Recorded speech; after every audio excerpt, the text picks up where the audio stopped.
Caregiving can feel overwhelming. Some days feel impossible. If you're caring for someone with Alzheimer's or dementia, we want you to know this. You are not alone. There is help.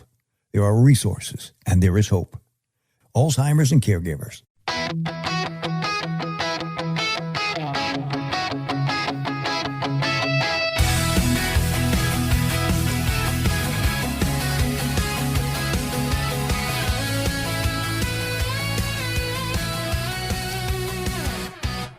Greetings and welcome. This is Gut Punched, Alzheimer's and Caregivers, the not-so-sexy podcast, episode 87. Welcome. Thanks for joining us today. I'm Jeff Edwards, your host for Gut Punched, Alzheimer's and Caregivers. Hope all is well, as it could be, especially if you're a caregiver. I went to my men's Caregivers group meeting this past week, our first of the new year. It was standing room only, with a few new members joining in. And as always, I've learned some new things. Now, if you're a caregiver and you're not in a caregivers group, hello, what are you thinking?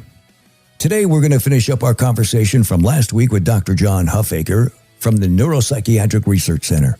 We're going to talk about some of the studies they're conducting and about how much information is really out there. And then we're going to go over an article about the finger prick blood test that's in the news. Plus, our next What's New in Alzheimer's with Dr. John Huffaker. If you have a question about Alzheimer's or dementia that you would like answered by the doctor, you can send them to us at gutpunchedac@outlook.com. And I'd like to say thank you to our sponsors for their support of Gut Punched, Alzheimer's and Caregivers, NPRC, which stands for Neuropsychiatric Research Center, a clinical trial center dedicated to advancing research and treatment for memory loss and Alzheimer's disease. And the fine people at Heart, Body, and Mind Home Care, nationally acclaimed, award-winning home care. If you're new here, these 5 tenets are the backbone of everything we do. They're simple, but very important. Number 1, you must take care of yourself, because if something happens to you, who is going to take care of your loved one? Number 2, you can't do it alone. You need help. Find good caregiver groups or network with friends or relatives. Number 3, make a list of friends, relatives, or coworkers who have offered to help you in time of need. And then make a list of things you need done but can't do yourself because caregiving duties are overwhelming. Use the lists.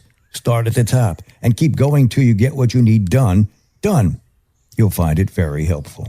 Number 4, create a help signal.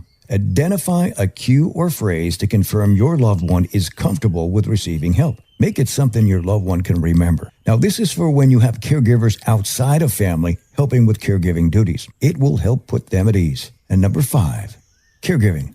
Love it or hate it. It will be your life until it's not. So give it your all.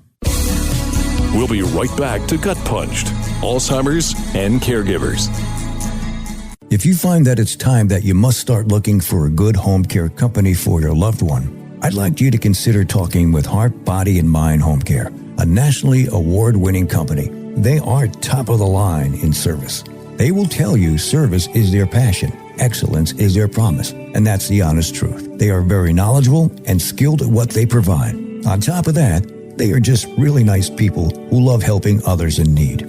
They are Alzheimer's and dementia and Parkinson's care specialists. You can find them on the web at hbmhomecare.com, or you can call them at area code 239-603-6455. And you'll find a link for them on our website, gutpunch.com. Heart, Body, and Mind Home Care, your best choice for home care.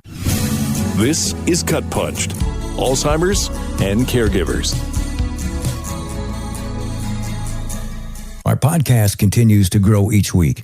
Thank you very much for that. If this episode helps you, please share it with one person who needs it. You can just send them a link or send them to gutpunch.com. They may need information or resources. Let them know that they're not alone. There is help and hope out there for everyone. And if you like what you hear, please subscribe to the podcast. It's easy. Just click the subscribe button. Okay, hold on. We're ready to go. What's New in Alzheimer's with John Huffaker. Let's see, we have one from Donnie G. in Florida. I've just been diagnosed with MCI. I know it's not as bad as full-blown Alzheimer's, but what are my next steps? How do I slow it down? No, good question, Donnie. And this is the time when you need to act and be proactive. MCI diagnosis, you need to get on top of it because like any illness or disease, the earlier we intervene, the better. My first suggestion would be either talk to your primary care doctor about getting established with a neurologist, or you could also come and see us. That's part of what we do. We can do an evaluation and we could talk about this further, about the different options that are out there. So this is the time to act. There's a couple different ways to go, but we'd also be more than happy to see you and kind of discuss those options with you further. Okay, thank you. Here's one from Judy C. in Massachusetts. She says, my longtime friend has dementia. She has a hard time communicating. Any ideas on how to make communication easier? Yeah, and what happens there, Judy, is the communication center of the brain gets damaged. That's part of the progression of dementia. So communication does get tricky and can be difficult. One thing that I usually tell my patients to do is you try to look at Alzheimer's and dementia. It's a disease that progresses in reverse, meaning earlier memories go. You have to treat somebody more and more like a child. So in those communications, you want to keep things relatively simple and concise. Long statements, long sentences, things like that make that communication much more difficult. It's hard for them to process. So you just have to kind of simplify everything and be patient because it is part of the progression of the disease. We'll be right back to Gut Punched, Alzheimer's and Caregivers. Your brain is who you are, your memories, your personality, your life. At the Neuropsychiatric Research Center, they're committed to helping you protect it. If you're 50 or older, you're invited to our free memory screening event where you can learn about a breakthrough in early Alzheimer's detection, the p-tau 217 blood test. This cutting-edge test may detect Alzheimer's-related changes earlier than ever before and is offered only to eligible participants based on screening results and family history. Why call? Because a quick confidential memory check can give you peace of mind, help you establish a cognitive baseline, and connect you with research opportunities that could change lives, including your own. Call Neuropsychiatric Research Center, located in Fort Myers at 239-939-7777 to schedule your free memory screening today and see if you qualify for the p-tau 217 blood test. That number again, 239-939-7777. Your brain matters. Let's protect it together. The p-tau 217 blood test is available only to participants who meet eligibility criteria determined during screening. This is Gut Punched, Alzheimer's and Caregivers. John Huffaker, DNP, FNP-C, Principal Investigator, is board certified by the American Association of Nurse Practitioners. He has over 15 years of research and clinical experience dedicated to the field of aging. Dr. Huffaker has been a clinical investigator on over 30 clinical trials for Alzheimer's disease, dementia, and related neurologic disorders. John has earned degrees from the Ohio State University, Kent State University, Ohio University, and the University of South Florida. In his free time, John and his family enjoy traveling, spending time outdoors, and faceting gemstones. And now, here's part 2 of our interview with John Huffaker from NPRC. Hi, John. I found an article about finger prick blood test accurately assesses signs of Alzheimer's, which is included in this episode.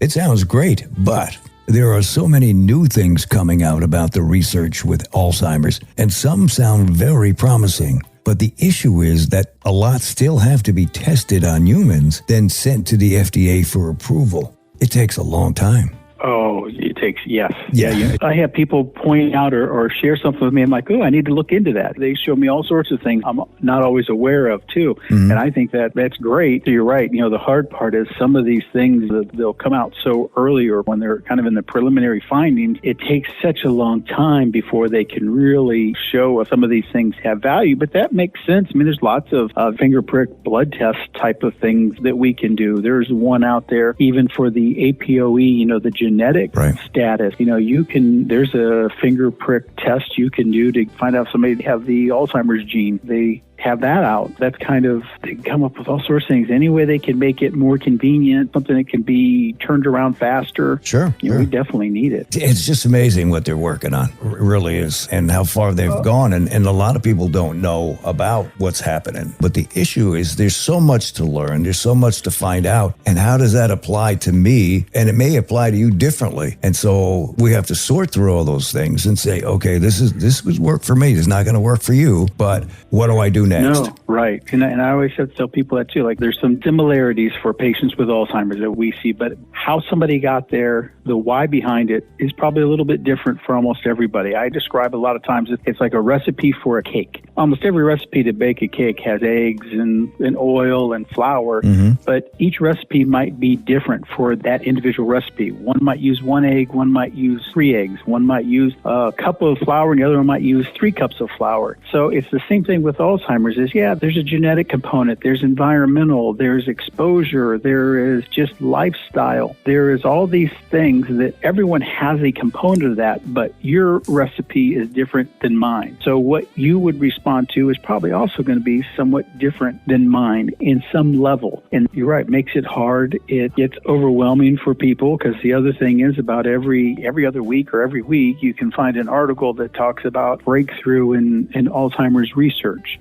So that is a lot of information for people to digest that, and then what do? It can be overwhelming. Let's talk about the studies that you're doing. It looks like you're doing an Alzheimer's disease study, a memory loss clinical study, a mild cognitive impairment study, and an obesity. Is that correct? Correct. Yep. Currently, I think we have 24 studies that we're doing. The vast majority are Alzheimer's related, and those are patients from MCI, mild cognitive impairment due to Alzheimer's disease, moderate Alzheimer's. Really don't have many studies that focus on patients that are kind of in that severe stage going on it. But most of our studies are related around Alzheimer's and memory. But we also, because some of our studies we have done in the past for Alzheimer's, we have used the class of drug, the GLP-1s that everyone is familiar with for weight loss. Because we were doing some studies for that, we have also entered where we've done some obesity studies as well. So it's kind of a weird offshoot, but it was tied to one of the medications that we were studying for Alzheimer's disease. It's pretty interesting because when they studied GLP-1s for type 2 diabetics,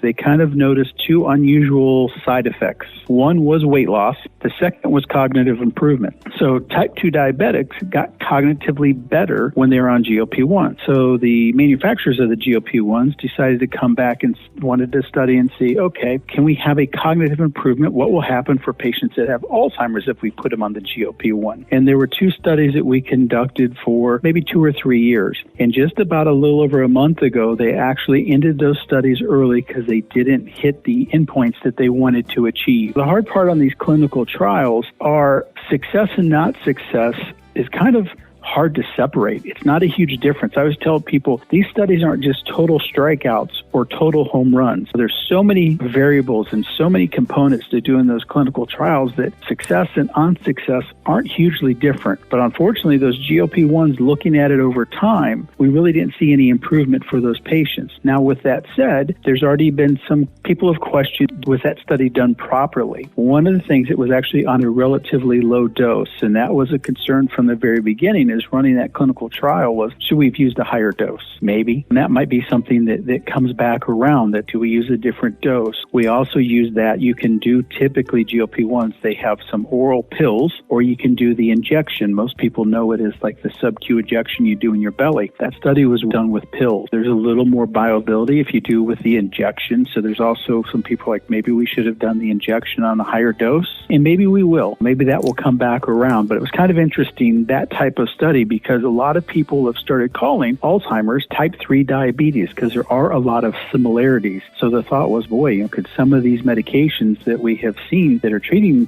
diabetes, but yet have caused cognitive improvement because they've done anything for Alzheimer's? And I don't think that direction is dead. even though those studies didn't give us the results we wanted. That happens a lot. There's been over 6,000 clinical trials done on Alzheimer's in the United States. There's lots of research, but that also means there's been lots of failures, right? If you think 6,000 clinical trials and how many medications are out there, we've missed a lot. But sometimes we learn something down the road and we make an improvement and we come back and try it again. And I wouldn't be surprised if we do something like that with those GLP-1, which is pretty interesting. Yeah, it is. You keep going until it works, or it doesn't. That's kind of how research works. Right. Alzheimer's has a component of inflammation to it. And I can't really think of hardly any disease that doesn't have some inflammation tied to it. But there's an inflammatory component that is similar to diabetes, and there's also the metabolic activity. So there's a few things that we look at. Be honest with you, the brain doesn't like sugar. Again, we're looking at lots of similarities that I always tell people, can you just cut sugar out of your diet completely? I mean, it's probably great if you could, but that's hard to do. Oh, yeah. Anything in moderation is probably reasonable. A good, healthy diet is always better than an unhealthy diet, right? But you also have to be realistic. There's some even diet protocols out there for brain health, but it's basically a cardboard diet. Those are hard diets to stick to. But I always tell everybody, of course, any healthier diet's going to be better. The Mediterranean diet for brain health is probably better than eating Big Mac and M&Ms.